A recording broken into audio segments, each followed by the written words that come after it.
ജ്ഞാനേശ്വരി ഭഗവത്ഗീതയുടെ ജ്ഞാനേശ്വര ഭാഷ്യം അധ്യായം 7 ജ്ഞാനവിജ്ഞാന യോഗം. ഓം ശ്രീ പരമാത്മനേ നമഃ. ശ്രീമദ്ഭഗവദ്ഗീത അഥ സപ്തമോऽധ്യായഃ. ജ്ഞാനവിജ്ഞാനയോഗഃ. ശ്രീഭഗവാനുവാച മയ്യാസക്തമനഃ പാർത്ഥ യോഗം യുഞ്ജന്മദാശ്രയഃ അസംശയം സമഗ്രം മാം യഥാ ജ്ഞാസ്യസി തച്ഛൃണു. ഹേ അർജുന, എന്നിൽ ആസക്തചിത്തനായി എന്നെ തന്നെ ആശ്രയിച്ച് യോഗം ശീലിക്കുന്നതായാൽ എപ്രകാരം എന്നെ പൂർണ്ണമായി സംശയം കൂടാതെ നീ അറിയുമോ അതിനെ കേട്ടുകൊള്ളുക. ജ്ഞാനം തേഹം സവിജ്ഞാനം ഇദം വക്ഷ്യാമ്യശേഷതഃ യജ്ഞാത്വാ നേഹ ഭൂയോന്യത് ജ്ഞാതവ്യമവശിഷ്യത്തെ. ഏതൊന്നറിഞ്ഞു കഴിഞ്ഞാൽ പിന്നെ ഇവിടെ വേറൊന്നും അറിയേണ്ടതായി ശേഷിക്കുന്നില്ലയോ? ഈ ജ്ഞാനത്തെ അനുഭവ ജ്ഞാനസഹിതം പൂർണ്ണമായിട്ട് ഞാൻ നിനക്ക് ഉപദേശിച്ചു തരാം. ഭഗവാൻ കൃഷ്ണൻ അർജുനനോട് പറഞ്ഞു, അല്ലയോ പാർത്ഥ, നീ യോഗജ്ഞാനം കൊണ്ട് സമ്പന്നനായിരിക്കുന്നു. ഇപ്പോൾ നിനക്ക് എല്ലാ സിദ്ധാന്തപരമായ അറിവിനെ, അതായത് ജ്ഞാനത്തെപ്പറ്റിയും അനുഭവജ്ഞാനത്തെയും, അതായത് വിജ്ഞാനത്തെ പറ്റിയും ഞാൻ ഉപദേശിക്കാം. തന്മൂലം നിന്റെ കരതലത്തിലിരിക്കുന്ന ഒരു രത്നം പോലെ നിനക്ക് എന്നെ അറിയാൻ കഴിയും. അനുഭവജ്ഞാനം അഥവാ പ്രാപഞ്ചിക ജ്ഞാനം ഉണ്ടായിരിക്കേണ്ടത് എന്തിനാണെന്ന് നിനക്ക് സംശയം തോന്നാം. എന്നാൽ അതിൻ്റെ ആവശ്യകത എന്താണെന്ന് നീ അറിഞ്ഞിരിക്കണം. കരയ്ക്ക് കെട്ടിയിട്ടപ്പെട്ട ഒരു വള്ളം നിശ്ചലമായി നിൽക്കുന്നത് പോലെ പരമാർത്ഥജ്ഞാനം ഉണ്ടാകുമ്പോൾ ബുദ്ധിയുടെ കണ്ണുകൾ അടയുന്നു. ബുദ്ധിക്ക് പ്രവേശനം ലഭിക്കാത്തതും ചിന്ത പിൻവാങ്ങുന്നതും യുക്തിക്ക് തുളച്ചു കയറാൻ കഴിയാത്തതുമായ അവസ്ഥയാണ് പരമാർത്ഥജ്ഞാനം കൊണ്ട് ലഭിക്കുന്നത്. പ്രപഞ്ച വിഷയങ്ങളിലുള്ള അനുഭവജ്ഞാനം വിജ്ഞാനമാണ്.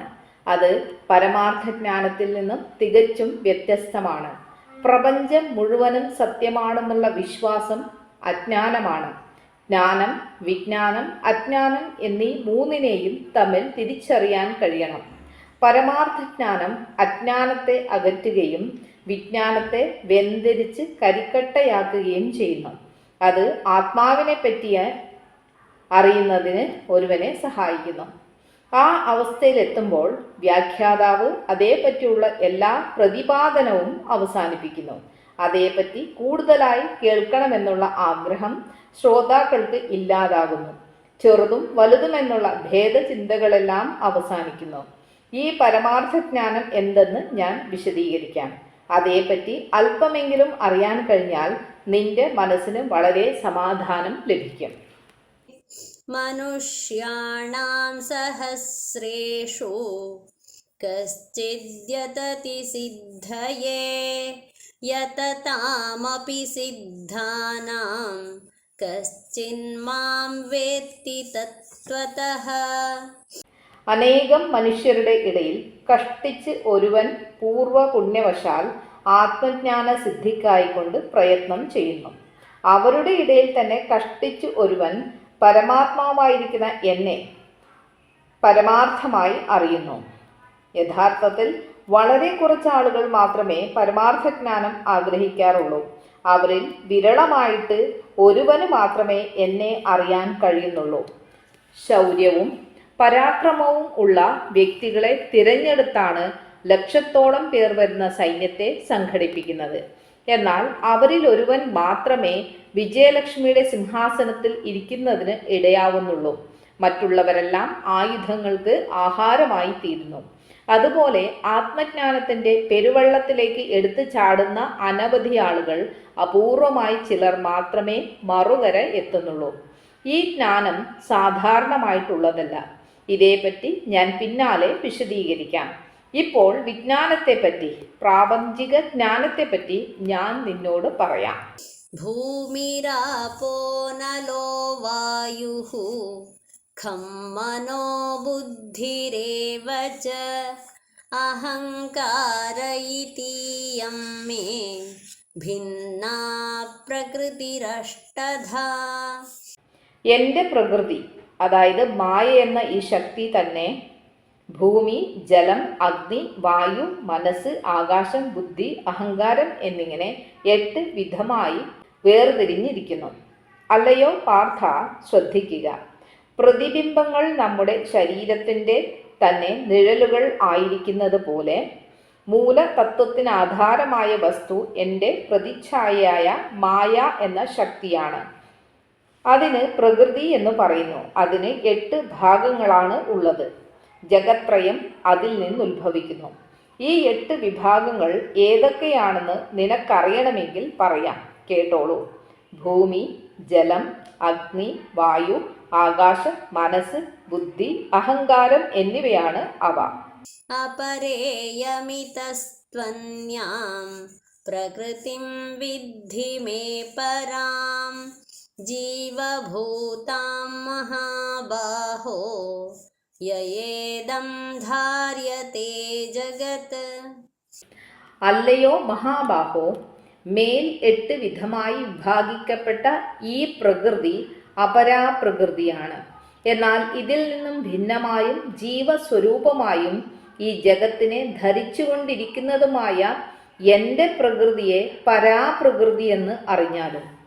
ഈ 8 വിഭാഗങ്ങളുടെ സമതുലിതാവസ്ഥയാണ് എൻ്റെ ഉത്കൃഷ്ട പ്രകൃതി, അതായത് പരാപ്രകൃതി. അതിനെ ജീവൻ എന്ന് പറയുന്നു. അത് അചേതനമായ വസ്തുക്കൾക്ക് ജീവൻ നൽകുകയും ജീവജാലങ്ങളെ ചലിപ്പിക്കുകയും ചെയ്യുന്നു. മനസ്സ് ദുഃഖവും വിഭ്രാന്തിയും അനുഭവിക്കുന്നതിന് അത് കാരണമായി തീരുന്നു. ബുദ്ധിക്ക് ബോധന ശക്തി ഉണ്ടാക്കി കൊടുക്കുന്നത് മായയുമായിട്ടുള്ള അതിൻ്റെ സംസർഗം കൊണ്ടാണ്. അതിൽ നിന്ന് ഉത്ഭൂതമാകുന്ന അഹന്തയുടെ വൈഭവം ലോകത്തെ നിലനിർത്തുകയും പ്രവർത്തിപ്പിക്കുകയും ചെയ്യുന്നു. ഏതദ്യോനീനി ഭൂതാനി സർവാണീത്യുപധാരയ അഹം കൃത്സ്നസ്യ ജഗതഃ പ്രഭവഃ പ്രളയസ്തഥാ. സ്ഥാവര ജംഗമാത്മങ്ങളായിരിക്കുന്ന എല്ലാ പ്രപഞ്ച ഘടകങ്ങളും ഈ 2 വക പ്രകൃതികളും കൂടിക്കലർന്ന് ഉണ്ടായവയാകുന്നു.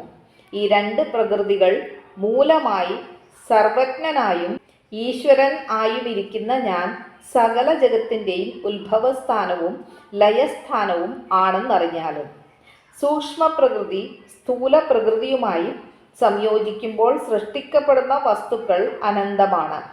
അങ്ങനെയാണ് 4 ഇനത്തിൽപ്പെട്ട ജീവജാലങ്ങൾ ഭൂമിയിൽ ഉണ്ടാകുന്നത്. മൂല്യത്തിൻ്റെ കാര്യത്തിൽ തുല്യമാണെങ്കിലും ഈ ജീവികളെയൊക്കെ വേർതിരിച്ചിരിക്കുന്നത് വ്യത്യസ്തമായിട്ടാണ്. ഈ വർഗങ്ങൾ മൊത്തം 84 ലക്ഷത്തോളം വരും. കൂടാതെ പ്രധാന വർഗങ്ങളുടെ ഉപവർഗങ്ങളായി വേറെയും അനവധിയുണ്ട്. ഇവയെല്ലാം കൂടി വായുമണ്ഡലം നിറഞ്ഞു കവിയുന്നു. ഖജനാവിൽ നാണയങ്ങൾ നിറയ്ക്കുന്നത് പോലെ ഉൽപ്പത്തിയുടെ ഗർഭഗൃഹത്തിൽ ഈ ജീവജാലങ്ങൾ കുമിഞ്ഞുകൂടുന്നു. ഇപ്രകാരം പ്രകൃതി പഞ്ചഭൂതങ്ങളിൽ നിന്ന് എണ്ണമറ്റ വിധം ജീവജാലങ്ങളാകുന്ന നാണയങ്ങളെ സൃഷ്ടിക്കുന്നു. ദിവ്യമായ പ്രകൃതിക്കല്ലാതെ മറ്റാർക്കും അതിൻ്റെ എണ്ണം തിട്ടപ്പെടുത്താൻ സാധ്യമല്ല. ഈ നാണയങ്ങളെ പരിശോധിച്ച ശേഷം പ്രകൃതി അവയെ ഗുണീഭവിപ്പിക്കുകയും വീണ്ടും ഉരുക്കുകയും അങ്ങനെ ഓരോ വ്യക്തിയുടെയും കർമ്മത്തിനനുസൃതമായി അവയെ പ്രചരിപ്പിക്കുകയും ചെയ്യുന്നു. അപ്പോൾ അവ നന്മയുടെയും തിന്മയുടെയും സൽക്കർമ്മങ്ങളുടെയും ദുഷ്കർമ്മങ്ങളുടെയും വ്യാപാരത്തിൽ ഏർപ്പെടുന്നു. ഈ അലങ്കാരം ഉപേക്ഷിച്ചിട്ട് ഞാൻ നേരിട്ട് കാര്യം പറയാം. വിവിധ രൂപവും നാമവുമുള്ള ഈ പ്രപഞ്ച സൃഷ്ടികളെ മുഴുവൻ നിരത്തിയിരിക്കുന്നത് പ്രകൃതിയാണ്. പ്രകൃതി എൻ്റെ നിഴലല്ലാതെ മറ്റൊന്നുമല്ല. അങ്ങനെ ഈ പ്രപഞ്ചത്തിൻ്റെ ആരംഭവും മധ്യവും അവസാനവും ഞാൻ തന്നെയാണെന്നറിയുക. മത്തഃ പരതരം നാന്യത് കിഞ്ചിദസ്തി ധനഞ്ജയ मयि सर्वमिदं प्रोतं सूत्रे मणिगणा इव അല്ലയോ അർജുന, എന്നിൽ നിന്ന് അന്യമായി വേറെ ഒന്നുമില്ല. നൂൽച്ചരടിൽ കോർത്ത രത്നങ്ങളെപ്പോലെ ഈ കാണുന്ന പ്രപഞ്ചമെല്ലാം എന്നിൽ കോർക്കപ്പെട്ടിരിക്കുന്നു. മരീചികയുടെ ഉത്ഭവം സൂര്യകിരണങ്ങളിൽ നിന്നല്ലാതെ സൂര്യനിൽ നിന്ന് തന്നെയാണെന്ന് നാം മനസ്സിലാക്കുന്നു. അതുപോലെ മായയിൽ നിന്ന് സൃഷ്ടിക്കപ്പെട്ട ഈ പ്രപഞ്ചം അപ്രത്യക്ഷമാകുമ്പോൾ ഞാൻ മാത്രം നിലനിൽക്കുന്നു എന്നറിയുക. അങ്ങനെ ഗോചരവും അഗോചരവുമായ എല്ലാം എന്നിൽ അധിവസിക്കുന്നു. നൂൽച്ചരടിൽ കോർത്ത രത്നങ്ങൾ എന്ന പോലെ ഈ കാണുന്ന ജഗത്തെല്ലാം എന്നിൽ കോർക്കപ്പെട്ടിരിക്കുന്നു. സ്വർണമണികൾ സ്വർണച്ചരടിൽ കോർത്തിണക്കിയിരിക്കുന്നത് പോലെ ഈ ലോകത്തിന്റെ അകവും പുറവും എന്നാൽ താങ്ങി നിർത്തപ്പെട്ടിരിക്കുന്നു. रसोऽहमप्सु कौन्तेय प्रभास्मि शशिसूर्ययोः प्रणवः सर्ववेदेषु शब्दः खे पौरुषं नृषु पुण्यो गन्धः पृथिव्याञ्च तेजश्चास्मि विभावसौ जीवनं सर्वभूतेषु तपश्चास्मि तपस्विषु. അല്ലയോ അർജുന, വെള്ളത്തിലുള്ള രസം ഞാനാകുന്നു. സൂര്യചന്ദ്രന്മാരിലുള്ള പ്രകാശം ഞാനാകുന്നു. സകല വേദങ്ങളിലുമുള്ള ഓംകാരവും ആകാശത്തിലുള്ള ശബ്ദവും പുരുഷന്മാരിലുള്ള പൗരുഷവും ഞാൻ തന്നെയാകുന്നു. ഭൂമിയിലുള്ള സുഗന്ധവും അഗ്നിയിലുള്ള പ്രകാശവും ഞാനാകുന്നു. അപ്രകാരം തന്നെ യാതൊന്നു നിമിത്തമായിട്ടാണ് സകല പ്രാണികളും ജീവിക്കുന്നത്. ആ പ്രാണനും തപസ്വികളിലുള്ള തപസ്സും ഞാനാകുന്നു. ജലത്തിൻ്റെ രസവും വായുവിൻ്റെ സ്പർശവും സൂര്യചന്ദ്രന്മാരുടെ പ്രകാശവും ഞാനാണെന്നറിയുക. ഭൂമിയുടെ ഗന്ധവും ആകാശത്തിലുള്ള ശബ്ദവും വേദങ്ങളിലുള്ള ഓംകാരവും ഞാനാകുന്നു. അഹങ്കാരത്തിൻ്റെ കാതലായി മനുഷ്യനിൽ കാണുന്ന പൗരുഷം ഞാൻ തന്നെയാണെന്ന് നിന്നോട് പറയട്ടെ. അഗ്നിയുടെ ആവരണം എടുത്തു മാറ്റുമ്പോൾ യഥാർത്ഥ തേജസ് ദൃശ്യമാകുന്നു. ആ തേജസ് ഞാനാകുന്നു. ജഗത്തിലൊട്ടാകെ വിവിധ വർഗങ്ങളിലായി ജീവജാലങ്ങൾ ജനിക്കുകയും വിവിധ രീതിയിൽ അവ നിലനിൽക്കുകയും ചെയ്യുന്നു. അവയുടെ സഹജമായ പ്രകൃതമനുസരിച്ച് ചിലത് വായുവിനെയും ചിലത് പുല്ലിനെയും ചിലത് ആഹാരത്തെയും മറ്റു ചിലത് വെള്ളത്തെയും ആശ്രയിച്ച് ജീവിക്കുന്നു. ഇപ്രകാരം ഓരോ ജീവിയിലും വ്യത്യസ്തമായി കാണുന്ന ജീവിതമാർഗം സ്വാഭാവികമാണെന്ന് തോന്നുന്നുണ്ടെങ്കിലും ആ ജീവിതമാർഗങ്ങളിലെല്ലാം ഞാൻ അഭിന്നമായി അധിവസിക്കുന്നു.